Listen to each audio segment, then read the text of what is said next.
Ok, chicos, vamos a hablar un poquito acerca del electromagnetismo, aunque ya vas a hacer un resumen en la línea del tiempo.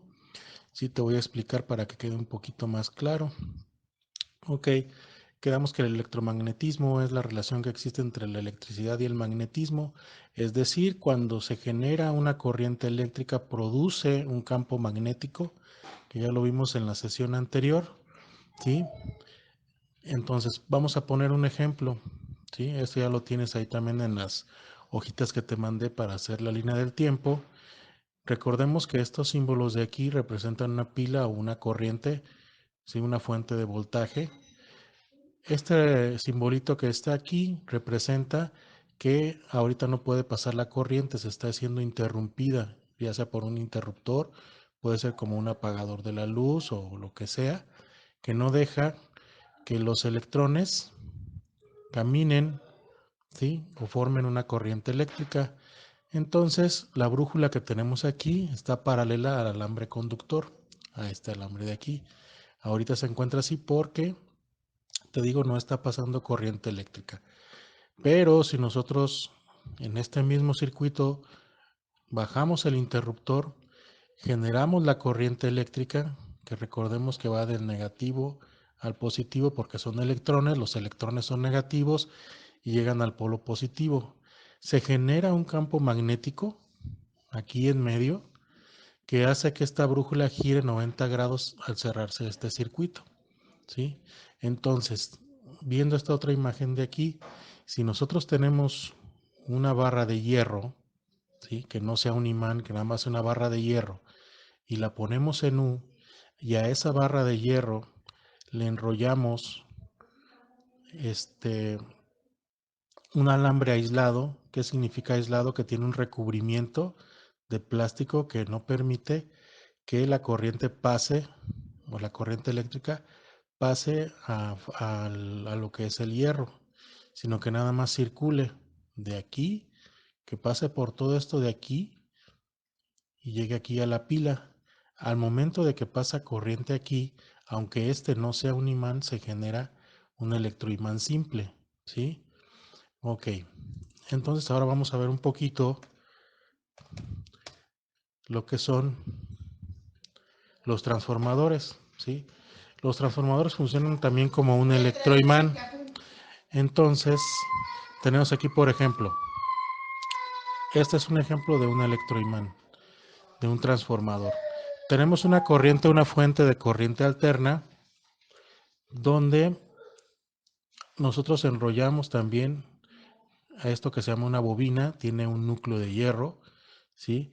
A, esta, a este rollo de alambre se le llama espiras y forma una bobina, le vamos a llamar una bobina primaria A. Después tenemos otro alambre que se enrolla aquí, otra bobina secundaria con espiras y donde sale más voltaje, es decir, entre menos espiras tengo o menos vueltas tengo, menos voltaje sale, entre más voltaje sale.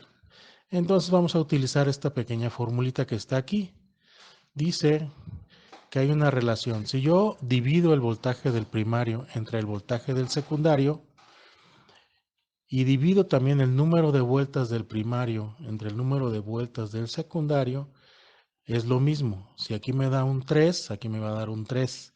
¿Sí? Entonces hay una relación estrecha entre el número de vueltas y el voltaje que se tiene. Para resumir esta fórmula, vamos a llamarle Vp al voltaje primario, Vs al voltaje secundario, Np al número de vueltas del primario y Ns al número de vueltas del secundario. Te voy a poner un ejemplo. Vamos a ir al ejemplo número 2, aquí, donde dice que un transformador reductor es empleado para disminuir un voltaje de 8000 volts a 220 volts. Calcular el número de vueltas en el secundario si en el primario se tienen 9000 espiras o vueltas. Ok, ¿cómo lo resuelvo? Tengo los siguientes datos. Tengo el voltaje del primario, ¿sí? Que son 8000 volts. Y tengo un voltaje del secundario que son 220 volts. Este es el primario porque vamos a pasar de un voltaje muy grande, queremos pasarlo a un voltaje muy chico, como nos dice el problema. Y lo que nos falta saber es el número de vueltas del secundario. Entonces, si yo tengo mi fórmula así, como ya lo vimos en la parte de arriba, el voltaje del primario entre el voltaje del secundario es igual al número de vueltas del primario entre el número de vueltas del secundario.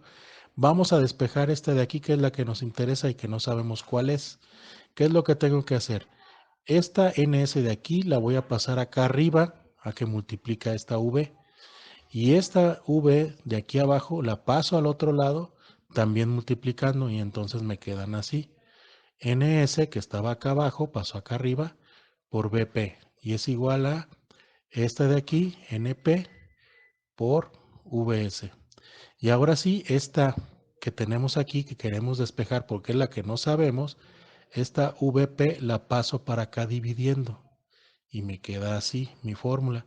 Y ya nada más sustituyo el número de vueltas del primario, ¿sí? Que en este caso serían 9000, por el voltaje del secundario, que son 220 volts, entre el voltaje del primario, que son 8000 volts. Y entonces tenemos 9000 por 220 entre 8000 son 248 espiras. Es decir, que para yo transformar de 8000 a 220 volts, le tengo que dar 248 vueltas con cable a ese transformador. ¿Ok? Bien, vamos a ver otro. Dice, un transformador elevador tiene 300 espiras en su bobina primaria y 400 en la secundaria. Dice, calcular el voltaje en el circuito secundario si el primario se alimenta con un voltaje o una FEM de 110 volts. Nada más voy a resolver el inciso A, estos de aquí no, nada más el inciso A, ¿sí? Ok, ¿qué datos tengo? Dice que el número de vueltas del primario son 300 y el número de vueltas en el secundario son de 4000. Me dicen que si le agrego un voltaje al primario de 110 volts, ¿cuánto tiene el secundario? Ok, para el inciso A usamos la misma fórmula que vimos en el ejemplo número 2. ¿Sí? Ok. Y otra vez despejamos, pero ahora despejamos VS. VS, si te fijas, lo tenemos así. Pasamos igual a multiplicar este, a multiplicar este. Y ahora lo que hay que despejar es esta de acá. Este está multiplicando, pasa dividiendo. Entonces tenemos que NS por BP entre NP. ¿Sí? NS por BP entre NP. Y multiplicamos ya 4000 por 110 entre 300 y me da 1466 voltios. Entonces lo que tienes que hacer, o lo más complicado, es despejar esta fórmula. Dependiendo de lo que te vayan a pedir, te pueden pedir cualquiera de las 4 letras. La vas a despejar todas, cualquiera de las fórmulas te va a salir con esta relación, ¿sí? Y entonces la que te vayan a pedir, pues hay que despejarla. Si te piden esta, este lo pasas dividiendo. Si te piden esta, este lo pasas dividiendo para acá. Entonces, para que no te confundas, ¿sí? De todas maneras, te las voy a poner despejadas en los ejemplos que te voy a mandar en una fotografía. Saludos a todos.